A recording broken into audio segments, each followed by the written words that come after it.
खबर शामिल करते हैं रहीमिया खान के नवाह इलाका बस्ती मानत अली से, जहां पर डिसेंट बेकरी के सामने वाली गली में नामालूम अफराद का मोटरसाइकिल सवार पर फायरिंग से एक शख्स जाँ बहक। मज़ीद जानते हैं एहसन असलम की इस रिपोर्ट में। जी अस्सलाम वालेकुम, हम इस वक्त मौजूद हैं रहीमिया खान के इलाका बस्ती अमानत वाली में। यहाँ पर एक वाक़या पेश आया है, कुछ नामालूम अफराद की फायरिंग से एक शख्स जाँ बहक हो गया। उनके लवाहिकीन हमारे साथ मौजूद हैं, आइए मज़ीद जानते हैं इनसे। सर जी के जो मामला पेश आया है, ये क्या मामला था? कोई कैश वाले मामला थे? कोई कैश नहीं था, कोई जाती दुश्मनी नहीं, ना कोई कैश। ये क्या मामला कैसे पेश आया है? इससे पहले भी कभी कोई नहीं, कोई मामला नहीं। ये शॉर्ट पर पिछले हफ्ते पंजा था, कब्रिस्तान था। हाँ 3300 रुपए खर्चे पहले।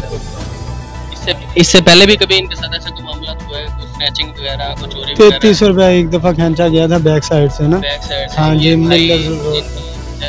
ये आपके भाई हैं? हाँ, क्या नाम क्या था? आसिफ नाम था इनका।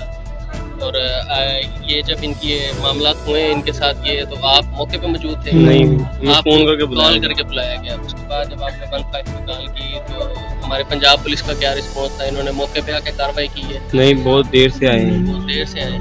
आला हुकाम से आप क्या कहना चाहेंगे इस बारे में? कर रहे हैं जो करेंगे, अभी तक तो सारा कुछ। आप क्या कहना चाहेंगे? अपने मामला इंसाफ मिल जाए, बस पता चल जाए कौन है, क्यों मारा है।